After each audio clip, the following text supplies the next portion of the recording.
Here, in the steamy lowlands of the skillet, chorizo meets butter and sugar for the very first time.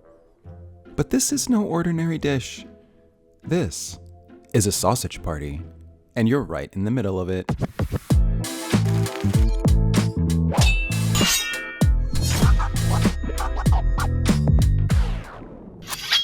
Hey, this is Chef Gabriel Rucker of Le Pigeon and Canard in Portland, Oregon, sitting out in my beautiful garden on a sunny afternoon, and I was thinking to myself, you know what? What could I challenge Chef Ryan Kurr to make a dessert out of? And I'm thinking chorizo. We're known for foie gras, bacon desserts at Le Pigeon, so I'd like to see what Ryan can do with chorizo. Good luck, buddy. Welcome back to Key Ingredient, the show where every month a chef or subscriber gives me an ingredient to work with and I turn it into a dessert. This month's key ingredient is... This ingredient comes from Chef Gabriel Rucker. He's the chef behind Le Pigeon and Canard here in Portland, Oregon. He's a James Beard winner, and Gabriel actually trained Nicolas Cage for his role in the movie Pig. No idea why Cage keeps popping up in key ingredient videos, but this is the second time. Anyway, back to Gabriel. From what I understand, he's had a few desserts on the menu that have meat in them, so I'm not entirely surprised that I ended up in this position. But I'm ready for a sausage party! Truth is, I've never actually used meat in a dessert before. I did work at a restaurant where I was told that it was absolutely off limits. I could not use meat in any way, shape, or form, even if I wanted to. They're closed now. The last time I even worked with chorizo was when I worked at a bakery in Chicago where we sold meatloaf cupcakes. If late night internet has taught me anything, it's that there is a market for anything, even spicy meat. So adding sugar to it isn't really that weird. I'm sure someone is gonna be into that. I mean, there are worse things like fruit and chocolate. Gross. Okay, so what I'm gonna do is I'm going to render the fat from the chorizo, and then I'm going to fat wash some honey, which I know it's not, I know fat washing is usually like alcohol, but whatever. We're gonna try it anyway and see if it works. And I'm gonna use that in the cheesecake to flavor the cheesecake with the chorizo rather than adding a bunch of meat into it. And then I'm gonna take the cooked chorizo and I'm gonna add that into a sablé cookie. And I think I'm gonna use that as the crust for the cheesecake. I know Basque cheesecakes normally don't have a crust, but I'm gonna make one and I'm gonna brulee the top of the cookie so that it'll be sticky, and then I'll secure the cheesecake to the cookie like that, I think. I'm also gonna make some red pepper tuiles. I've never made tuiles in this way before. I've made fruit tuiles before, but not something, is a red pepper a fruit? I guess it is. So maybe I have. But we're gonna see how it works. I feel like they might get kind of soft. So if they do get soft, I might have to crunch them up while they're crispy and then use them as a garnish or something. I don't know yet, we'll see.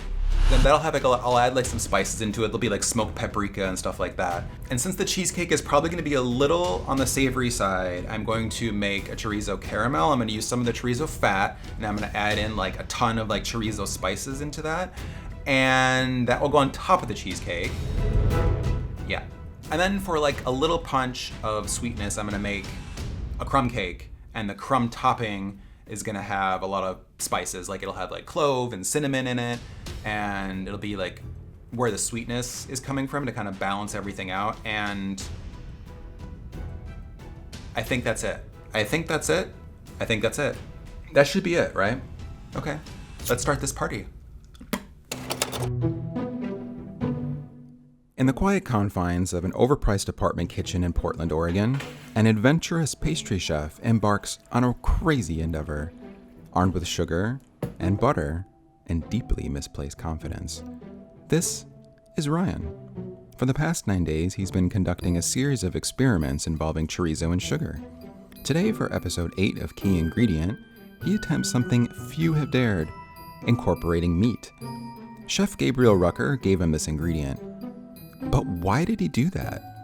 Reasons are unknown, and science can't explain this. Ryan is known for many things: inventive flavors, seasonal rituals, and a raging sweet tooth that often leans salty sweet with savory in the periphery. To start, he first has to render the fat from the chorizo. The kitchen is transformed. It smells of breakfast, feels cozy, but laced with a quiet panic. To infuse the chorizo flavor into the cheesecake without adding meat, Ryan tries a technique known as fat washing, where bartenders infuse spirits with the flavors and silky texture of fats, mixing the melted fat with alcohol, freezing the blend, and then removing the solidified fat to leave behind a richly flavored spirit. He swapped alcohol for honey. It didn't work. The honey clung to the fat.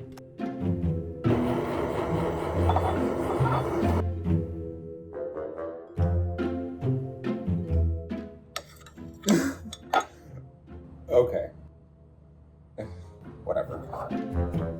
Ryan paces the kitchen, weighing his next move. In the end, he decides both the honey and the fat will stay. He starts on the cheesecake.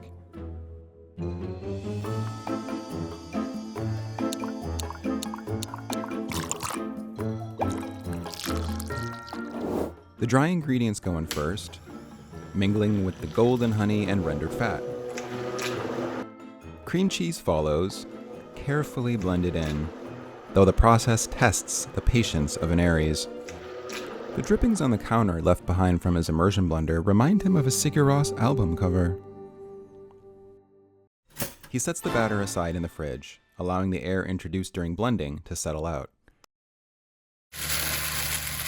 2 hours later, the pans are lined, the batter is strained, then stirred, and tapped, and then torched to coax out the lingering air bubbles. Then into the oven it goes. Next is the chorizo caramel. Sugar, water, corn syrup, and rich butter meet in a wet caramel, joined by a measure of the rendered fat. When the sugar reaches a deep amber, warm cream is added in stages, reduced slightly each time to prevent a bubbling mess. Salt, fats, and spices finish the mixture. He gives it a taste test, and after recovering from the scalding heat, he's more than a little impressed with the result.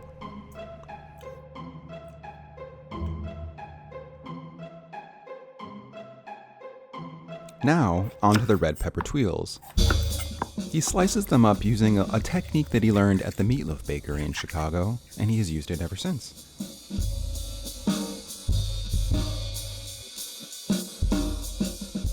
Peppers roast alongside garlic and herbs, and they emerge from the oven glistening and fragrant.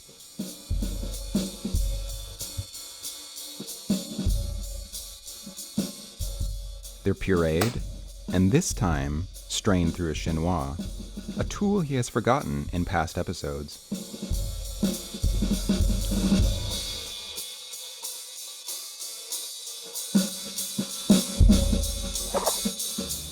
Remembered it this time.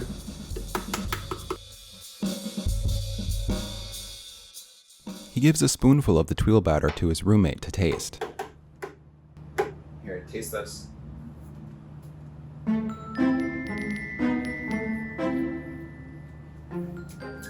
That's peppery. No more salt. No more salt. No more salt. Okay.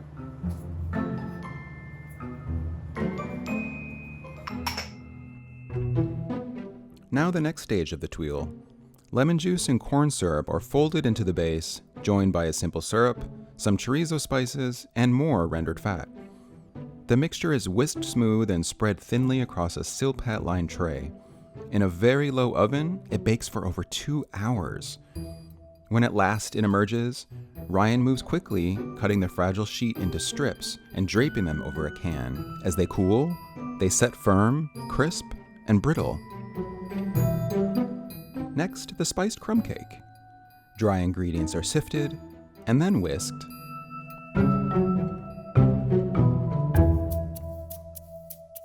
And the creaming method is employed, building a simple coffee cake batter. Wet and dry, folded in turn, beginning and ending with the dry, ensuring the batter is smooth and without lumps. It's spread carefully into the pan, for overworked batter is a tough batter. A crumb topping of butter, sugar, cinnamon, and clove follows, with a trace of the rendered fat for good measure.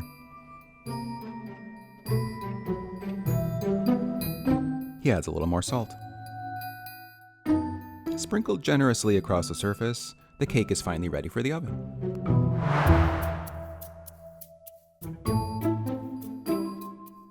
Now the sablé cookie. It may look like this footage is sped up, but that's just how fast Ryan is with a knife. Again, the creaming method. A dough forms, enriched with chorizo. Rather than portioning, Ryan flattens it into a single disc, a choice of convenience and also laziness. He bakes it as is. Even though he tries to tidy up along the way, he abandons the effort so he can complain about doing the dishes later on. After all, he colors his life with the chaos of clutter.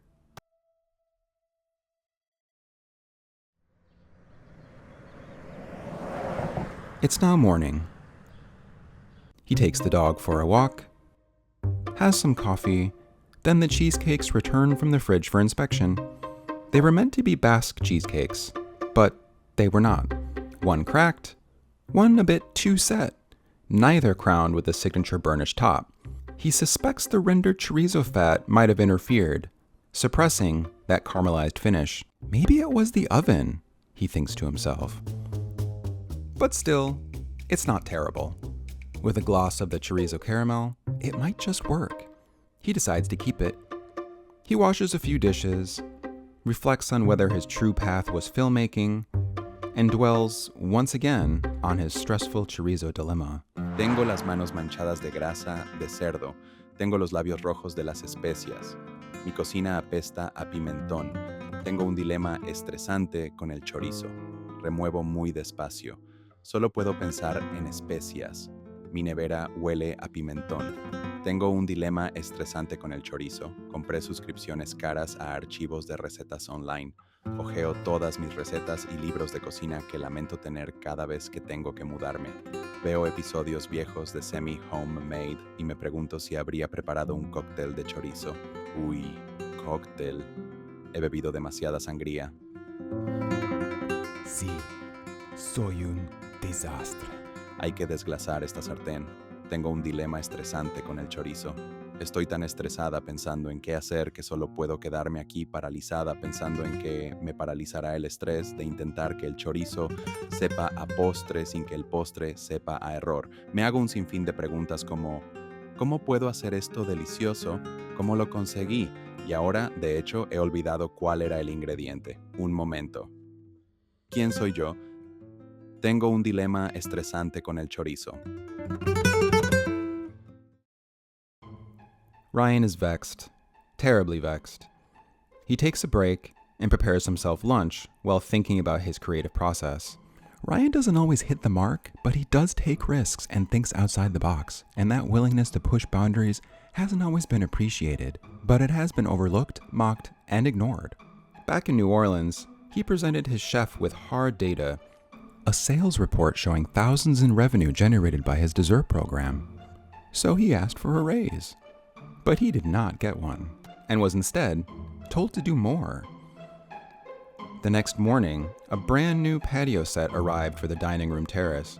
It gleamed in the sunlight, expensive, unnecessary, funded perhaps by Ryan's desserts.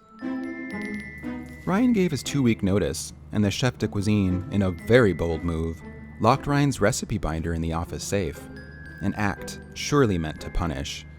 But it backfired. The real recipes were in Ryan's personal recipe book. The kitchen never did figure out why the lemon tart kept cracking after he quit. But Ryan knows, and he still smiles when he thinks about it to this day. He tastes the cheesecake. His close friend Allison has often said, Ryan either loves something or hates something. He's not sure where this lands.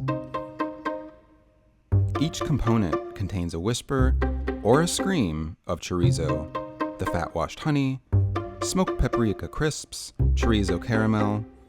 Some call it layered flavor, while others call it deeply concerning.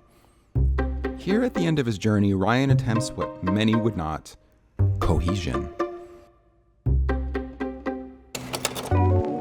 And now the experiment ends where all culinary experiments do: in the mouth. He spoons a swoosh of the tuile batter over the plate, places a slice of the cheesecake on top, covers it luxuriantly with the sweet chorizo caramel.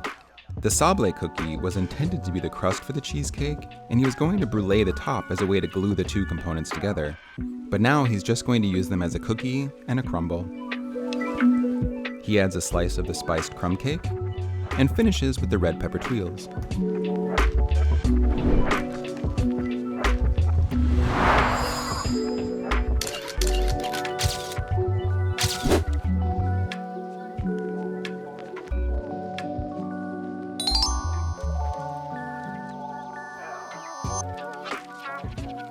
I don't know why that works, but it does. Dale like y suscríbete.